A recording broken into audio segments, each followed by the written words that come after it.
सावन का महीना था और आकाश से गिरती फुहारों ने गांव की हर चीज में एक नई जान भर दी थी। शहर की भागदौड़ भरी जिंदगी से दूर मैं अपने दादाजी के घर में बैठा था, जहां चूल्हे की धीमी आंच और मिट्टी की सौंधी खुशबू ने मेरे दिल को पूरी तरह से घेर लिया था। ये सिर्फ एक गांव नहीं था, बल्कि मेरी आत्मा का घर था। आज शाम का माहौल कुछ अलग था। दादाजी ने सुबह ही ऐलान कर दिया था, आज रात गांव का असली मजा चखवाता हूँ। उनका चेहरा एक अनुभवी जादूगर की तरह चमक रहा था, जो जानता है कि उसके पास सबसे बेहतरीन नुस्खा है। ये सिर्फ एक खाना नहीं था, बल्कि ये एक उत्सव था जो पीढ़ियों से चली आ रही परंपराओं का प्रतीक था। दोपहर होते होते घर का आंगन एक रणभूमि में बदल गया था, लेकिन यह कोई लड़ाई नहीं थी, बल्कि एक मधुर तैयारी थी। दादाजी के पुराने दोस्त काका और चाचा अपने अपने हिस्से का काम करने के लिए जुट गए थे। काका ने अपने मजबूत हाथों से सिलबट्टे पर मसाले पीसना शुरू किया।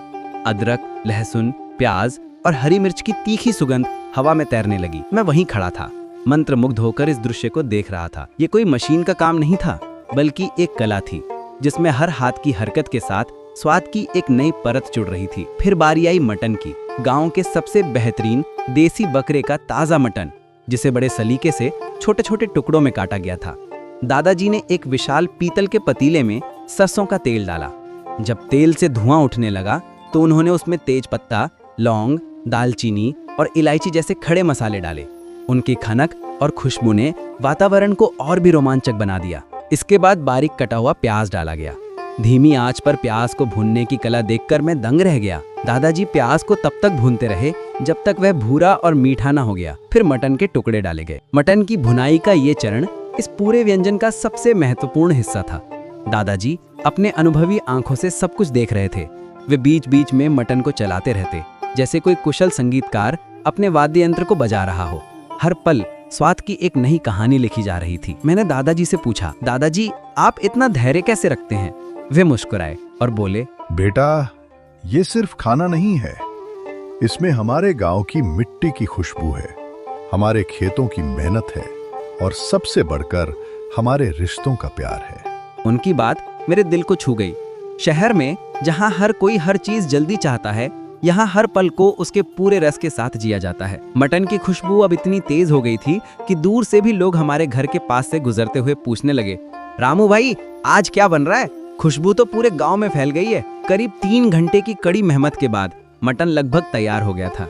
दादाजी ने ढक्कन हटाया और एक गहरी संतोष भरी सांस ली। मटन के टुकड़े गलकर बिल्कुल नरम हो गए थे और तरी पर तेल की सुनहरी परत तैर रही थी, जो उसे एक शाही रूप दे रही थी। रात का खाना लगा। हमने केले के पत्तों में गर्मा गर्म चावल और ऊपर मटन की तरी डाली। मैंने पहला निवाला मुंह में लिया और मेरे दिमाग में एक विस्फोट सा हुआ। ये सिर्फ एक स्वाद नहीं था, बल्कि ये एक अनुभव था। हर मसाला अपना अलग अलग स्वाद दे रहा था, लेकिन सभी मिलकर एक अद्भुत सिम्फनी बना रहे थे। ये स्वाद इतना गहरा और संतोषजनक था कि मैंने शहर में खाए गए सभी महंगे पकवानों को भूल गया। हम सब हंस हंस कर बातें कर रहे थे। दादाजी ने अपने जवानी के किस्से सुनाए, काका ने खेती के बारे में बताया और चाचा ने गांव के नए पुराने किस्सों से माहौल को और भी खुशनुमा बना दिया। मुझे लगा कि मैं सिर्फ एक खाना नहीं खा रहा हूँ, बल्कि मैं एक परंपरा का हिस्सा बन रहा हूँ जो पीढ़ियों से चली आ रही है। खाना खत्म होने के बाद मैंने दादाजी से कहा, दादाजी ऐसा खाना मैंने जिंदगी में कभी नहीं खाया। वे मेरे पास आए और मेरी पीठ थपथपाते हुए बोले, बेटा, अच्छी चीज को समय लगता है। ये सिर्फ खाना नहीं है, ये एक तपस्या है।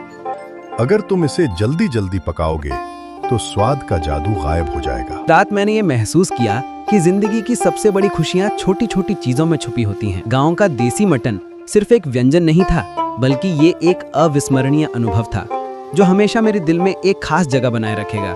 ये मुझे सिखाता है कि जिंदगी में कभी कभी रुकना, सांस लेना और हर पल का आनंद लेना कितना जरूरी है।